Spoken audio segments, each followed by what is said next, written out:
নমস্কার, আমি মঞ্জু ভট্টাচার্য। আমার গল্প পাঠ আসরে আপনাকে স্বাগত জানাচ্ছি। পড়ে শোনাচ্ছি আমি সুভাষ বলছি গ্রন্থ থেকে পরবর্তী পর্ব। 5ই এপ্রিল জাপানি বিমানবহর হানা দিল কলম্বোতে, আর 8ই এপ্রিল সর্বপ্রথম বোমা বর্ষণ হলো ভারতের মূল ভূখণ্ড মাদ্রাজ উপকূলে অবস্থিত বিশাখাপত্তনম ও কোক নদে। বিশাখাপত্তনম আক্রান্ত হলো ভোরবেলা। লক্ষ্য পোতাশ্রয়ে অবস্থিত জাহাজগুলি। 10টি করে বিমান অংশগ্রহণ করেছিল প্রতিবারের হানাতে। বোমা নিক্ষিপ্ত হয়েছিল মোট 20টি। সবগুলি ফেলা হয়েছিল ডক এলাকায়, শহরের বা অন্য কোথাও নয়। কোকোনদে প্রথমবারে একটি মাত্র বিমান বোমা বর্ষণ করেছিল ভোরবেলায়। দ্বিতীয় আক্রমণ ঘটে দুপুর 1:45। সেবার অংশগ্রহণ করেছিল মোট 5টি বিমান। লক্ষ্য তেলের গুদাম। বলা বাহুল্য যে সে লক্ষ্য ভেদ করতে তাদের এতটুকু কষ্ট হয়নি। 9ই এপ্রিল আবার বোমা বর্ষণ করা হলো সিংহলের শ্রেষ্ঠ নৌঘাঁটি ত্রিঙ্কোমালিতে। ক্ষয়ক্ষতি হলো বিস্তর। কৈফিয়ত দিতে গিয়ে ব্রিটিশ প্রধানমন্ত্রী চার্চিল নিজেই সে কথা স্বীকার করতে বাধ্য হলেন কমন্স সভার এক গোপন অধিবেশনে দাঁড়িয়ে। হ্যাঁ, প্রচুর ক্ষয়ক্ষতি আমাদের হয়েছে। পোতাশ্রয়ে অবস্থিত সবগুলি জাহাজই জখম হয়েছে গুরুতরভাবে। তীররক্ষী কামানগুলিও অকেজো হয়ে পড়েছে জাপানিদের এই আকস্মিক আক্রমণের ফলে। কিন্তু কেন? আমাদের বিমানবহর তখন কোথায় ছিল? চেপে ধরলেন বিরোধী পক্ষের সদস্যগণ। তারা কেন বাধা দিল না? জাপানিদের দিয়েছিল, খুবই বীরত্বের সঙ্গে তারা বাধা দিয়েছিল। তবে কিনা শেষ পর্যন্ত আর একটিও অবশিষ্ট ছিল না। শত্রুর প্রভূত ক্ষতি করে শেষ পর্যন্ত সবগুলিই হয় নষ্ট, হয়তো জখম কিংবা ব্যবহারের অযোগ্য হয়ে পড়েছিল। প্রতিটি ক্ষেত্রে আমাদের রাজকীয় বাহিনীর এই ব্যর্থতার কারণ কি? কারণ আমাদের রাজকীয় বাহিনী এখন খুব নগণ্য অবস্থায় এসে দাঁড়িয়েছে। সমুদ্রপথে সৈন্য পাঠানোরও কোনো উপায় নেই, কারণ গোটা বঙ্গোপসাগরেই এখন জাপানিদের আয়ত্তাধীনে। একমাত্র আসামের পার্বত্য পথ দিয়েই সামান্য কিছু লোক ও রসদপত্র পাঠানো সম্ভব। বর্মার খবর কি? মোটেই আশাপ্রদ নয়। এমন কোনো খবরই আমার কাছে নেই যা শুনে মাননীয় সদস্যগণ এতটুকু উৎসাহ বোধ করতে পারেন। বরং এই পর্যন্ত আমরা আশা করতে পারি যে আমাদের সেনাবাহিনীর পশ্চাৎপসরণের কাজটি যত ধীরে সুস্থে ঘটে ততই মঙ্গল। তার গুরুত্ব অন্যান্য ক্ষেত্রে প্রতিফলিত হতে পারে। ক্ষয়ক্ষতি এখানেই শেষ হলো না মল্লিকা। ত্রিঙ্কোমালি আক্রান্ত হয়েছিল 9ই এপ্রিল, আর 11ই এপ্রিল সেদিন কি হলো? হবে আবার কি? যা হয়ে আসছে এতদিন তাই হলো। আবার কপাল ভাঙল ব্রিটিশের। এ ঘটনা ঘটেছিল একেবারে আমাদের ঘরের সামনে, উড়িষ্যার উপকূল থেকে সামান্য কিছু দূরে। সেদিন ব্রিটিশ নৌবহরের বিরাট একটা কনভয় এগিয়ে চলেছিল উড়িষ্যার উপকূল ধরে। ডেস্ট্রয়ার, ক্রুজার, বিমানবাহী জাহাজ সব কিছুই ছিল সেই কনভয়ের মধ্যে। সকাল তখন প্রায় 8টা। দিব্যি নিশ্চিন্ত মনে জাহাজগুলি এগিয়ে চলেছে বঙ্গোপসাগরের ঢেউ ভেঙে। যুদ্ধ চলছে অনেক দূরে, এখানে তেমন কোনো আশঙ্কা নেই, সুতরাং নিশ্চিন্ত। হঠাৎ এক সময় জাহাজের সবগুলি বিপদ জ্ঞাপক সাইরেন আর্তনাদ করে উঠল করে। সঙ্গে সঙ্গে সাড়া পড়ে গেল প্রতিটি জাহাজের অভ্যন্তরে। বিমান, বিমান, জাপানি বিমান, হুঁশিয়ার! বিমানধ্বংসী কামান নিয়ে সবাই তৈরি হও। বেশি নয়, একটি মাত্র বিমান, তাও বম্বার নয়, পর্যবেক্ষণকারী সাধারণ বিমান। বার দুয়েক চক্কর খেয়ে কি ভেবে বিমানটি আবার একসময় মিলিয়ে গেল দূর দিগন্তে। ভাবটা এই যে যাবে কোথায়? দাঁড়াও, সবাইকে ডেকে আনছি, তখন দেখা যাবে। কিছুক্ষণের মধ্যে সবাই এসে হাজির। মোট 3টি আক্রমণকারী জাহাজ, তার মধ্যে 2টি বড় ক্রুজার আর একটি ডেস্ট্রয়ার। মুহূর্তে ত্রিভুজাকৃতি বুঝের আকারে দাঁড়িয়ে 3টি জাহাজে একসঙ্গে আগুন ছড়ালো দ্রাম দ্রাম করে। ঘটনাটা যেমন অপ্রত্যাশিত তেমনই আকস্মিক। এত আকস্মিক যে প্রত্যুত্তরে একটি গোলাও বর্ষণ করা সম্ভব হলো না ব্রিটিশ কনভয় থেকে। তার কোনো সুযোগই পেল না তারা। ফলে যা হবার তাই হলো। মাত্র 8 ঘন্টার মধ্যেই ব্রিটিশ ডেস্ট্রয়ার ডরসেটশায়ার ও কর্নওয়াল বিমানবাহী জাহাজ হার্সিস এবং আরও 6টি জাহাজ নিমজ্জিত হলো বঙ্গোপসাগরের অতল তলে। 30শে এপ্রিল হাতছাড়া হলো উত্তর ব্রহ্মের লাসিও, 2রা মে মান্দালয়। তবে মান্দালয় শহরের বিশেষ কিছুই তখন আর অবশিষ্ট ছিল না, সব কিছুই তার পুড়ে ছাই হয়ে গিয়েছিল বোমার আগুনে। সংবাদপত্রের ভাষায়, no one, not even a dog, could be seen in the streets. 11ই মে ব্রহ্মদেশের লাট সাহেব তার লাটগিরিকে লাটে তুলে দিয়ে পালিয়ে এলেন ভারতবর্ষে। 2 সামরিক ভাগ্যবিধাতা জেনারেল আলেকজান্ডার এবং জেনারেল স্টিলওয়েলও একদিন দুর্গম পাহাড় পর্বত পেরিয়ে কোনো রকমে প্রাণ নিয়ে মণিপুরে এসে পা দিলেন, গোটা ব্রহ্মদেশকে জাপানিদের হাতে তুলে দিয়ে। অনেক যুদ্ধ হয়েছে, আর নয়। শুরু হয়েছিল 7ই ডিসেম্বর 1941 সালে, শেষ হলো 17ই মে 1942 সালে।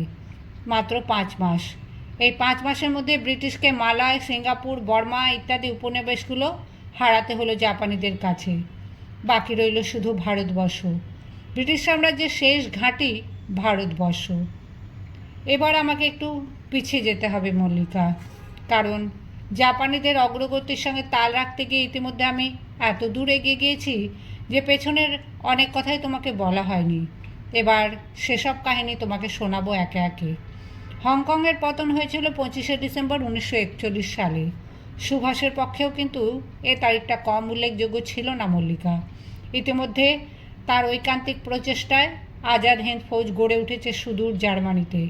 সার্থক হয়েছে তিল তিল করে গড়ে ওঠা বহুদিনকার স্বপ্ন। এবার তাদের শিক্ষার কাজ। কূটনীতি হিসেবে ব্রিটিশ এসব ভারতীয় সৈন্যদের একমাত্র রাইফেল চালনা ছাড়া আর কিছুই শেখায়নি বলতে গেলে। কারণ সেই ভয়, কি জানি যদি কোনো দিন ওরা বিগড়ে গিয়ে ঘুরে দাঁড়ায় তাদেরই বিরুদ্ধে। কিন্তু এ যুদ্ধ আগেকার এই পরীক্ষা যুদ্ধ নয়, যান্ত্রিক যুদ্ধ। এ যুদ্ধে অংশগ্রহণ করতে হলে উপযুক্ত শিক্ষা থাকা প্রয়োজন। শিক্ষার জন্য প্রথমে মাত্র 15 জনের একটি দলকে পাঠানো সাব্যস্ত হলো লিজিয়ানের হেডকোয়ার্টার ফ্র্যাকেনবুর্গ ক্যাম্পে। তারিখটা ছিল 25শে ডিসেম্বর।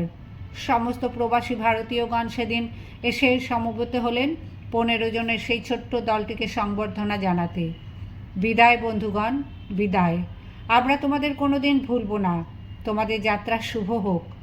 আবার তোমরা আমাদের মাঝে ফিরে এসো শিক্ষা সমাপ্ত করে। আমরা তোমাদের পথ চেয়ে থাকব। আর সুভাষ, আক্রমণ উদ্যত বাঘ আঁকা ব্যাজের সঙ্গে একটি করে ফুল তিনি সেই 15 জনকে পরিয়ে দিলেন নিজের হাতে।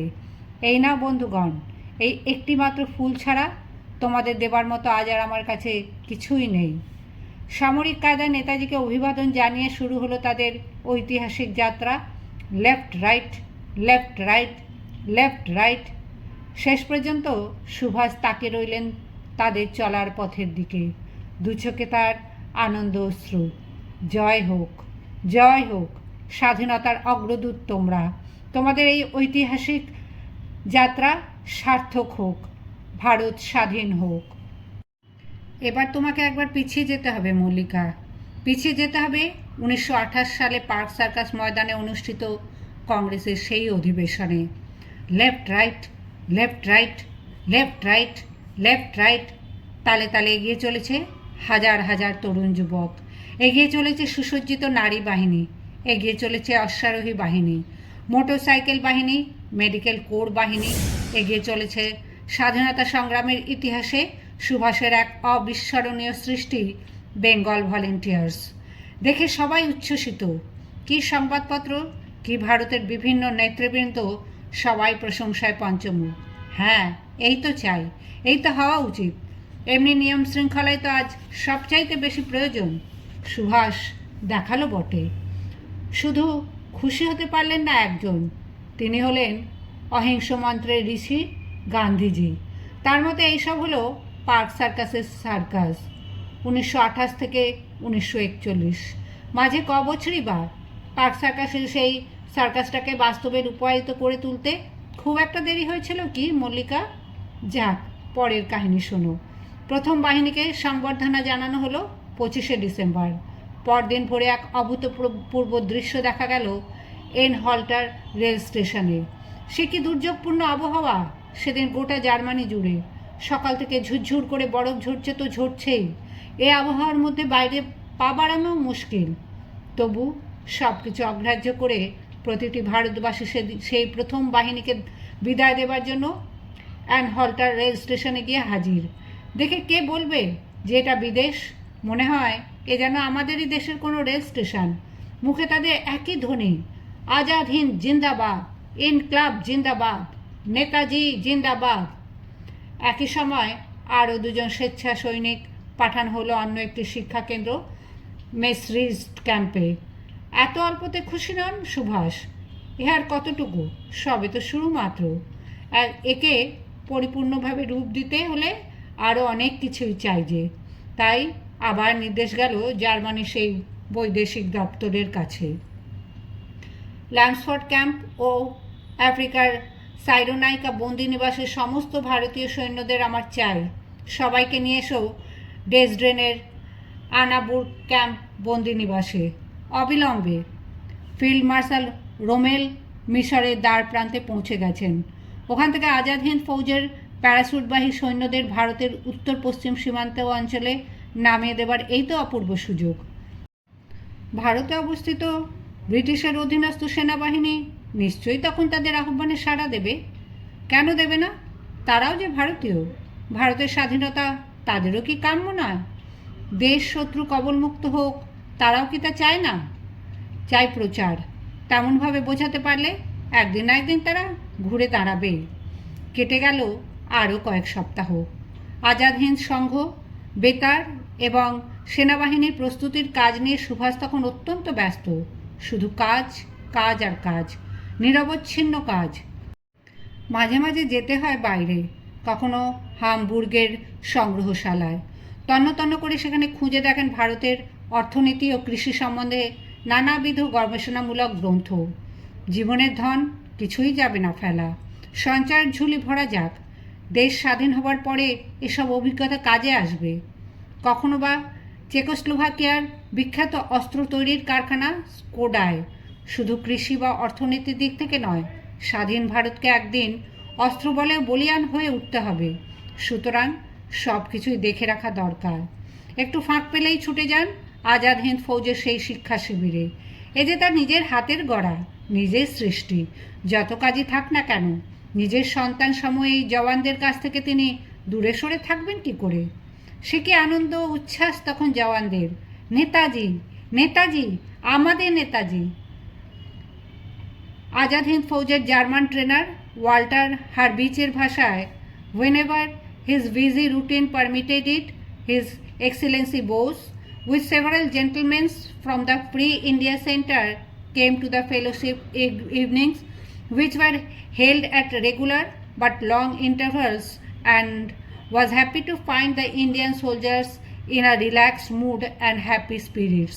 The performance, theatre, music, songs, sketches, etc. during the fellowship evenings were of a pleasing character. Netaji in Germany, Walter Harbig, page 45. দিনের পর রাত্রি, আবার রাত্রিও এক সময় হারিয়ে যায় নতুন দিনের সমারোহে। হঠাৎ একদিন কি শুনে দারুণভাবে চঞ্চল হয়ে উঠলেন সুভাষ। কে কে কে কথা বলছে? কার কণ্ঠ ভেসে আসছে দুরাগত কল্লোলের মতো? তোজো, তোজো, জাপানের প্রধানমন্ত্রী জেনারেল তোজো। সিঙ্গাপুরের পতন হয়েছে। ভেসে আসছে তোজোর এক ঐতিহাসিক ঘোষণা। ভারতবাসীদের জন্য সামনে তার সুবর্ণ সুযোগ। উপস্থিত জাপান আশা করে ভারত এবার নিজেকে তার উপযুক্ত মর্যাদায় সুপ্রতিষ্ঠিত করতে পারবে। দেওয়ালে টাঙানো ভারতবর্ষের বিরাট মানচিত্রটার দিকে এক দৃষ্টে বহুক্ষণ তাকিয়ে রইলেন সুভাষ। মাথার মধ্যে ক্রমাগত ঘুরপাক খেয়ে চলেছে সেই একটি মাত্র কথা, India for the Indians, India for the Indians, India for the Indians.